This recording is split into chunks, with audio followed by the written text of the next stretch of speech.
Week 3 recaps for all these games. Honestly, starting out with the 49ers and Giants, there isn't much to talk about. But DEEBO Samuel once again proves why he's one of the better wide receivers in the league, even though he himself thought he had a down season. Brock Purdy going out there just playing nuclear, posting such a high quarterback rate, and Christian McCaffrey, you know what you're going to get from Christian McCaffrey every game. The Giants are still not very good. Daniel Jones is still not very good. Their run game without Saquon Barkley is non-existent. 11 rushes for 29 yards. Come on, man. That's just like you're just an embarrassment, man. That's really all I can say. Seahawks and Panthers. It's great to see the Seahawks got to win. First game in this season, we held a team under 30 points, though it still got close. But again, as long as the defense can gel together, then these wins will be a lot better. I did like what I saw out of Zach Charbonnet. And Kenny Walker absolutely balled out in both the rushing game and the receiving game. It's no wonder he won NFC Offensive Player of the Week, to be honest. DK Metcalf also had a stellar game, stellar performance. And on the other side of things, the Panthers, there is never a moment in time where you're going to get a game that Andy Dalton is throwing the ball 58 times and you really expect to win. Why are you putting all of that faith? Why are you giving him all of those opportunities to hold the football? I really don't understand it. And at the end of the day, regardless of how many yards he put up, pretty much out of the game by a certain point. So all of that is just extra. I will say, though, that Adam Thielen kind of turned back the clock a little bit. So I will give respect to that, but you are never going to win a game when you have Andy Dalton slinging the rock that much? 58 times? In what universe? What did you seriously expect? The Chiefs and Bears. Pretty much for football reasons alone, not really much to talk about for this game. The Chiefs just wiped the floor with them. Now, I'm not going to go into detail about all the off-the-field stuff and all of the press surrounding the game itself because all the news outlets have done that quite already. I think you know who it involves at this point. I don't even need to say anything. I will say, though, that the Bears have, again, something like what do you need to happen exactly? There's got to be something at some point. I really don't know what it's going to take. Because it seems like you are not making any sort of progress week to week that would suggest that, okay, there's something on the horizon. I really can't answer that. I really don't have an answer for that. Lions beat the Falcons with ease because they have another Iowa tight end at their disposal. Sam LaPorta absolutely balled out. Jahmyr Gibbs did well also. But the fact of there's no way that Jared Goff only passed the ball to 4 people. Let him try that shit in another game against a better team. You probably aren't winning. He said, forget spreading the ball around. All right, I got 4 people specifically I got my eyes set on. And I'm throwing it to them only. That's it. And I don't want to hear anything else from the rest of y'all. Keep complaining about not getting the ball or whatever. But a 20-6 win is easy for them. The Packers were able to come back, but the Saints also had to throw in Jameis Winston. I don't know Like, you couldn't have expected to seriously hold on to the lead or even win the game with having to put this man in. And even then, if Derek Carr was able to play the whole game, he probably would have blown the game, because that's just kind of how Derek Carr can be sometimes. Chris Olave with another good game, 8 for 104 for him. Rashid Shaheed got a nice kick, punt return touchdown, but really all everything the Saints could do at that point. I did not know that Jordan Love had a rushing touchdown. I didn't know it. And again, he has a little bit of mobility, but it's like you have gotta become a little bit more elusive. I will say that. And in a game full of defense, you gotta like what you saw from both teams. Again, with the Saints, like, they're saying their defense is gonna produce every single game. It's just a matter of, okay, with Derek Carr now, what the hell is your offense gonna do? You do not want to see Jordan Love throwing the ball 44 times, only completing 50% of his passes. But again, I think that's just a credit to the Saints defense. But a solid win and a nice comeback for the young lad in his first full season. But somebody else in that same boat, CJ Stroud and the Texans as a whole, just great numbers from him. A very great win for that team overall, to be honest. Tank Dell had an amazing game. 5 for 145. Real stuff. That's a solid win. And though I didn't see this happen, the fact that you have your fullback fumbling the ball, recovering it, and somehow finding a way to score is also pretty solid stuff. And their defense, the fact that they locked up the Jaguars like that, like they were firing on all cylinders in that game. So you have to credit them for that. Travis Etienne still finished with a decent game, 19 for 88 and 4 for 50. Like, he made the quote. He is so far this season backing up everything he's saying, and he could end up being one of the next few running backs to potentially secure a big contract relative to the position, because he's just producing in every facet and becoming that multifaceted running back. No longer can a one-dimensional running back truly survive in the league. And you're kind of seeing that with a game that I'll probably be mentioning later on. The Chargers and Vikings. The fact that the Chargers got that close to losing, because of course Kirk Cousins is not going to come through in the clutch, whether it's prime time or not, just throwing a nice pick to Kenneth Murray Jr. to lose the game. The Chargers still don't have a rushing game. And again, like I said, Josh Kelly, fucking 11 rushes for 12 yards. You aren't going to get another game like the Week 1 game from him for the rest of the season. And that one you couldn't win. But you managed to win this one.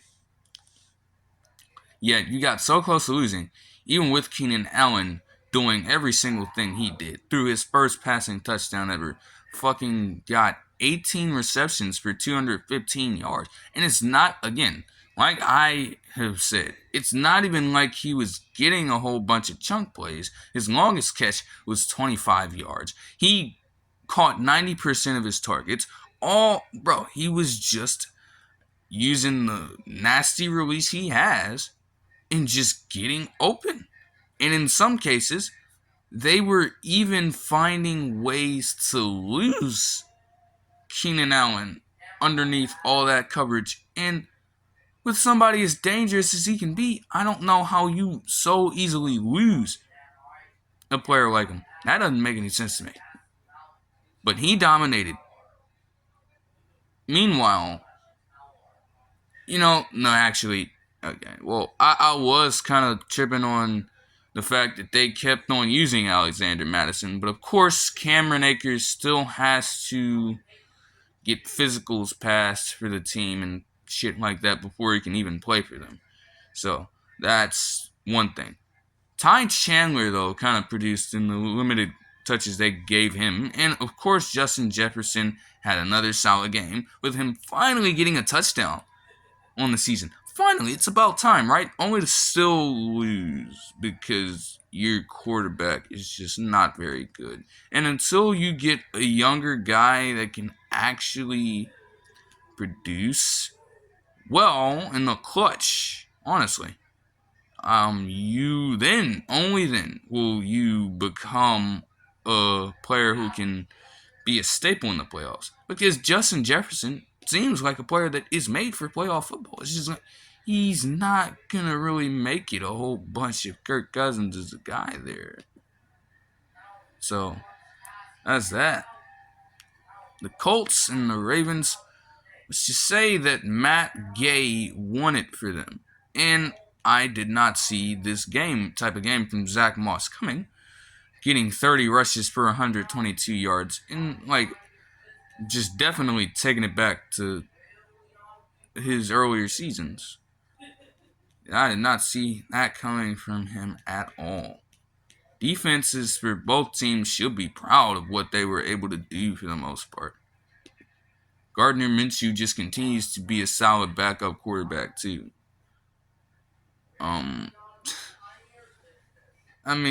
I guess it's cool that Lamar Jackson got a 200-100 game in terms of passing yards and rushing yards. But again, you wouldn't like to see the Ravens come out with the win here, because all you had to do is get your time management up in the fourth quarter, and you probably would have won it easily. Rare misses, he will not miss kicks like that. But again, you probably didn't even really have to find yourself in that situation. And as a fan of the Ravens, or if you are a person that has been watching the Ravens for the longest time, how is it that you always seem to be in a situation where you need to be relying on Justin Tucker? In some cases, it's called for, but in other cases, it's like, man, you just manage time better. You won't have to continue to find yourself having to rely on this man making long ass kicks to save your ass in these games. But if you're gonna keep on taking that road, then okay. Because Justin Tucker's that great, but damn, it's someone. It's like, okay, damn, give him a break. What the fuck? Patriots, Jets. The Jets got so close with no avail. Even then, even with that, you had more than enough time to make more plays than you did. But again, that is the situation you face. Those are the problems you're faced with when you have Zach Wilson as your quarterback. They think having Trevor Siemian on the practice squad is going to help them. And you do need somebody else if Zach Wilson does get hurt in the long run. But he is definitely not the guy you want. Keel Elliott honestly did pretty good. But Mac Jones, on the other hand. Okay, Mac Jones simply won it because the Jets are just not good. The defense of the Jets, again, Jets defense is going to continue to keep them in these games because they are that good and that young and that talented. All they need to do is figure out what the hell is Zach Wilson going to do for them week to week. And it might very well fluctuate from week to week. You never really know. He could be one of the best quarterbacks in the league on a given week, or he could play like he's played against the Jets and Cowboys, and basically the way he's played for the most of his career, to be honest. You don't really know what you're not getting consistency from him, and that's at least positive consistency. And that's kind of the issue right now. Until they figure that out, I really don't know. Even when Aaron Rodgers gets back, it's like, okay, but he's still going to be playing for only like a year or maybe a couple years. What do you do after that? Like, you cannot continue to settle for this mediocrity the entire time. You may have to go out and get another talented quarterback down the line because I just don't know. But Patriots get that one. You're supposed to get that one though. So like I really don't. I'm not impressed. I'm not impressed. Bills Commanders. Sam Howell had a roughing, a very roughing, bro. He started off so well, but he definitely. You are facing one of the better teams in the league. So I guess it was bound to happen. As he gets more experience in the NFL, though, I feel like he'll get accustomed to stuff like this. It's not the best showing, but, the Commanders are not necessarily worried about winning these big games like this. They're just trying to figure out how Sam Howell is going to play through a full season. That's why he got the starting nod. I think he can be a pretty good quarterback for them down the line. But they're just trying to see what he's capable of. They're not necessarily worried about wins and losses. They're definitely not tanking. Don't get it fucked up. They're not tanking at all, but they're just trying to see what they have in them. That's it. Josh Allen, again, another game where James Cook is the one that's actually like doing pretty well. And Stephon Diggs too, for that matter. Josh Allen played fine, but clearly, you dig. And AJ Epinesa, for that matter, getting a defensive touchdown. So you have to respect that. 37-3 blowout isn't fun. And you know what's even worse? Another game that I'm about to mention. I think you already know what it is. Dolphins Broncos. With the way it went, you've heard everything that is needed to be said about this game from pretty much everybody else in the sports world, to be honest. I don't have to go in depth about the stats and how amazing some of these players from both teams ended up playing. But what I am going to say for now is you really don't want to fire any of your coaching staff after this, Sean Payton? How could you even say that?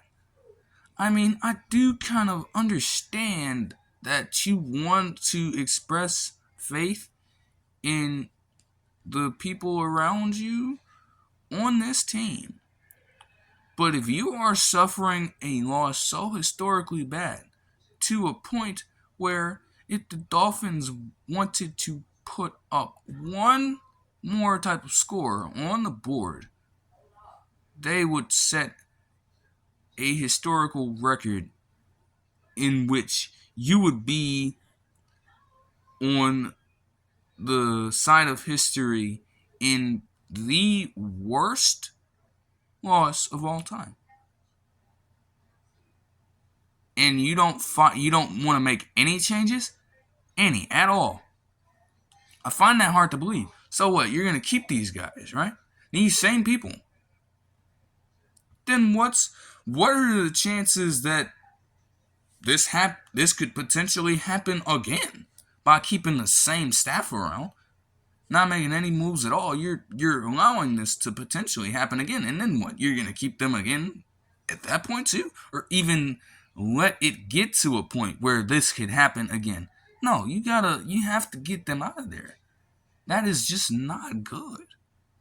And it makes it hurt even worse that Vic Fangio is the defensive coordinator for the Dolphins right now, as a former staffer for the Broncos himself. But again, you don't want to make any changes. I find that hard to believe. And if I really don't see anything about a change, I'm going to be shocked. But again, if this happens again, then what? You shouldn't even be letting it get to that point. Titans, Browns get a good one, 27-3. Once more, their defense is just great. It's that simple. Myles Garrett is just great. But Deshaun Watson actually had a solid performance. 27-33, 289 yards, 2 touchdowns. That is easily the best he's had during his short tenure so far on the Browns. Easily his best. Amari Cooper had a very good game. Also, 7 for 116. Just a good game all around for the most part. But, on the other hand, the Titans. Now, obviously Derrick Henry's a good running back, okay? But I obviously referenced that, the age of the downhill running back is kind of dying out. You have to be a dual threat running back. You have to be. You can't be so one-dimensional anymore. Teams are going to pick up on this stuff all the time. You got to have a lot of balance to you. You have to be versatile. It's that simple. Like, Derrick Henry is by no means, he is not past his prime. Let's get that straight. But to run for 11 yards, run 11 times and gain 20 yards, that is not the greatest look in the world. Especially for a player of Derrick Henry's caliber. But again, these defenses are starting to game plan around this type of running style. They're going to be prepared for it. It's not something you can just abuse anymore. You have to get more versatile. And also, on the other hand, Ryan Tannehill. Very pedestrian production. But again, the fact that Malik Willis and Will Levis couldn't even beat him out, that tells you everything you need to know. I feel like you still have to give one of them a chance at some point. Because at this point, Ryan Tannehill is only getting older. But you've paid him all this money. So maybe you do just have to write it out for now. And then when his contract is up, you got to just hand over the reins to somebody else. Because he is just not going to get you to where you need to be.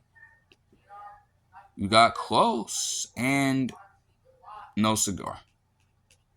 So you might just have to pull the plug on that one. Cowboys, Cardinals.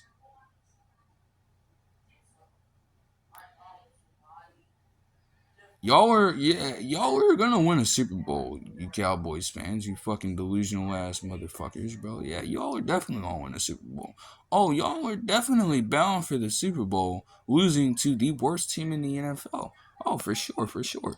Yeah, you're gonna definitely allow Joshua Dobbs to put up a 120 QBR. You're going to allow him to run 6 times for 55 yards. You're going to allow James Conner to turn back the clock on you and have one of the better games he's had in quite a long time, in my opinion. You're going to allow Rondale Moore to get 3 rushes for 54 yards and a touchdown.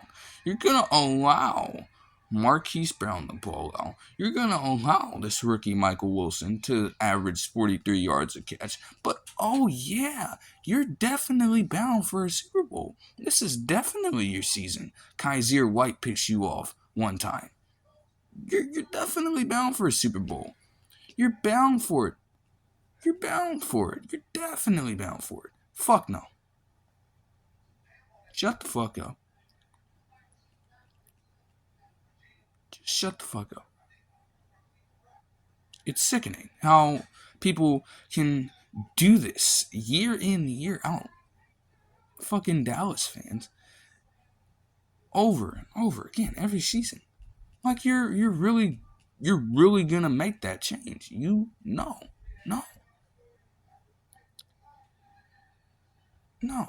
Bad things are gonna happen once you made Mike McCarthy your play caller. This 28-16 loss to the worst team in the league. Oh yeah. Yeah. Y'all definitely got it, bro. Y'all definitely got it. Steelers, Raiders. I mean, hey, Kenny Pickett reached 10 touchdown passes. So congrats to that. Nice milestone. Najee Harris, again, I am not going to go out here and say this man is the next Trent Richardson. That is just not the case. But the fact that you are only averaging 3.4 yards a carry with your size, that is kind of problematic. You think you would be trying to get more physical in your situation and trying to get people off of you. Shouldn't be in that type of situation where you're so below average in yards for carrying like this. And the team as a whole was, for that matter. They didn't really do anything too amazing on offense other than the one catch that Calvin Austin had for the touchdown. He didn't really do anything that's going to blow you away. But their defense, Levi Wallace getting 2 picks, Patrick Peterson getting 1. Even with Devontae Adams cooking the shit out of them, and even with Josh Jacobs turning in his best rushing performance of the season, even with 3.6 yards per carry, you still won it easily. Because that's just how the Steelers have been for most of their existence as a franchise, man. They just play rock solid defense. Their offense can certainly have seasons where they'll be just high scoring like the Killer Bees, but they'll have seasons like this is probably gonna be. They're not gonna get a whole bunch of points on the board, but I suppose they'll do just enough to get by as their defense is gonna do whatever it takes to win for them. That is just the typical Steelers win, honestly. But the Raiders, yeah, y'all are gonna have to if Devontae Adams was the type of wide receiver that would just go off on the team or something, they would be over with. I really don't know how he can bear it though. I'm not sure. Eagles Bucs, another dominant game by the Eagles as a whole, and another dominant string of media press, from another person named Swift this week. Again, I don't even have to say the other one. You already know. You've seen it all over your feeds on social media since Sunday, basically. You know. You are aware. But DeAndre Swift, on the other hand, 16 rushes for 130 yards. Another dominant game as a member of the Eagles. I was kind of lost when they traded him or got him from the Lions earlier in the offseason. And I remember myself being very confused by the deal, to be honest. But so far, he's doing really well, you gotta admit. And yes, I think the O-line helps out tremendously, but also the Lions O-line at this point is pretty good themselves. The Eagles might just be on a whole another level, but again, like I said also, DeAndre Swift was making this progression when he was on the Lions. He just got hurt early. This kind of makes sense. A.J. Brown also getting 9 for 131. To be expected, but Olamide Zaccheaus getting the touchdown catch here. It's kind of shocking. Oh, shit. I didn't know Devin Ellen was still with the team. Mayfield fell right back down to earth. And their running game is still bad. Yeah. 17 rushes for 41 yards and, they're bad. They're fucking bad, alright? I don't know what it's going to take, but you have to get it together, dude. You've got to, there has to be something. Again, there is something here. You can't put your finger on it, but there is something here that is making this run game this bad. This historically bad, in my opinion. And they can't seem to figure it out. So, hey, the longer you fail to figure this problem out, you're just going to keep on being bad in this department, bro. I'm not going to lie. You're kind of cooked right now. The Bengals, some people were saying this was a must-win for the Bengals. Again, maybe Joe Burrow shouldn't have played, but I guess he felt the need to say, okay, like, gotta try to get a win on the board in this one. Because if you don't, then there are going to be issues. Jamar Chase actually had a solid game. I think he's pretty happy about that. 12 for 141. Nobody else was able to do much of anything, though. So, it's pretty unfortunate stuff. On the Rams side of things, however, Matthew Stafford is a pick thrower. He is a pick thrower. You threw both to Logan Wilson because it's that easy.